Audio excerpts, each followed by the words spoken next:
जय श्री राम दोस्तों। आपका दिन शुभ और मंगलमय हो और इसी मंगल कामना के साथ शुरू करते हैं बुधवार व्रत की कथा। तो पौराणिक ग्रंथों में बुधवार के व्रत की कथा कुछ इस प्रकार है। बहुत समय पहले की बात है। एक साहूकार का नया नया विवाह हुआ था। उसकी पत्नी मायके गई हुई थी। नया नया विवाह हुआ था। नई नई उमंग थी। साहूकार का परिवार भी कुछ खास बड़ा नहीं था। जो रिश्तेदार थे उनके घर बहुत दूर थे। अब साहूकार को अकेलापन खाया जा रहा था। उससे रहा न गया और साहूकार जा पहुंचा ससुराल। साहूकार की बड़ी आवभगत हुई, लेकिन ससुराल में तो अपनी पत्नी से खुलकर बात करना, दूर सूरत देखना तक मुश्किल हो रहा था। अगले ही दिन साहूकार ने कह दिया कि विदाई की तैयारी कर लीजिए, हमें निकलना है। अब संयोगवश वह दिन बुधवार का था। सास ससुर ने समझाने का प्रयास किया कि बेटा, आज बुधवार का दिन है। इस दिन बेटी की विदाई नहीं करने का रिवाज है। विदाई की विदाई विदाई बिटाई बेटी की विदाई क्या किसी भी शुभ कार्य के लिए यात्रा पर जाना बुधवार के दिन शुभ नहीं माना जाता है। लेकिन साहूकार नहीं माना और कहा, मैं इन सब बातों को नहीं मानता। आप हमें जाने का आशीर्वाद दीजिए। अब अपने दामाद के आगे साहूकार की और सास ससुर की कहाँ चलने वाली थी। मन महसूस कर तैयारी करनी पड़ी। बेटी की विदाई कर दी गई। अब चलते चलते रास्ते में साहूकार की पत्नी को प्यास लग गई। साहूकार जैसे ही पानी लेने के लिए जाता है तो वापस आते ही उसकी हैरानी का कोई ठिकाना नहीं रहता। अपने ही हमशक्ल को गाड़ी में पत्नी की बगल में बैठे देखता है।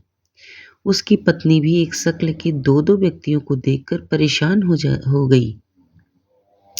उसका पति कौन है? जैसे ही साहूकार ने अपनी पत्नी के पास बैठे व्यक्ति से पूछा कि वह कौन है, तो पलटकर जवाब दिया कि भैया, मैं तो फलानगर का साहूकार हूँ और फलानगर में अपनी पत्नी को लेकर आ रहा हूँ। तुम बताओ, तुम कौन हो जो मेरे वेश में धर कर यहाँ आ पहुँचे कबाब में हड्डी बनने के लिए। ऐसे बहसबाजी करते करते दोनों में झगड़ा बढ़ गया। झगड़े को देखते हुए राज्य के सिपाही वहां पहुंचे। साहूकार को पकड़ लिया। अब सिपाही भी चक्कर में पड़ गए। दोनों की शक्ल तो एक समान। उन्होंने साहूकार की पत्नी से पूछा कि उसका पति इनमें से कौन सा है। वह बेचारी क्या जवाब देती। तब साहूकार ने हाथ जोड़ लिए और भगवान से विनती करने लगा कि भगवान, यह आपकी क्या माया है। तभी आकाशवाणी हुई कि मूर्ख, याद कर, कुछ देर पहले ही तूने अपने सास ससुर की आज्ञा ना मानकर भगवान बुद्ध का अपमान किया और बुधवार के दिन तू अपनी पत्नी को लेकर चल पड़ा, जबकि तुझे इस दिन गमन करना नहीं चाहिए। यह स्वयं बुद्ध देव हैं जो तुम्हें सबक सिखाने के लिए तुम्हारे वेश में हैं। तब साहूकार ने कान पकड़कर माफी मांगी और आगे से कभी भी ऐसा ना करने का वचन दिया। बुधवार को नियम पूर्वक व्रत पालन करने का संकल्प लिया।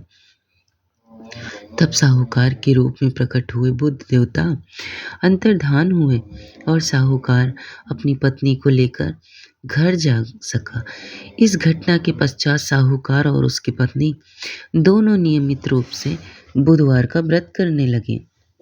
मान्यता है कि जो भी व्यक्ति इस कथा को कहता या सुनता है या फिर पढ़ता है, उसे बुधवार के दिन यात्रा करने से किसी प्रकार का दोष नहीं लगता और समस्त सुखों की प्राप्ति होती है।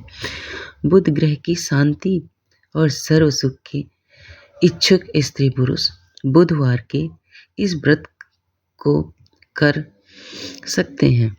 ज्ञान, बुद्धि, कार्य, व्यापार आदि में उन्नति के लिए बुधवार का व्रत बेहद शुभ है, फलदायी माना जाता है। बुधवार के दिन बुध देवता के साथ-साथ भगवान गणेश जी की पूजा का विधान भी है। जय श्री राम दोस्तों। दोस्तों, अगर आपको बुधवार की कथा आपको पसंद आई है और आपको ये कथा सुनने में अच्छी लग रही है, तो प्यारे भक्तों, चैनल को सब्सक्राइब कर लो ताकि ऐसी ही कथा मैं अपलोड करती रहूं अपने YouTube चैनल पर। और लाइक, शेयर और सब्सक्राइब भी कर दो। धन्यवाद।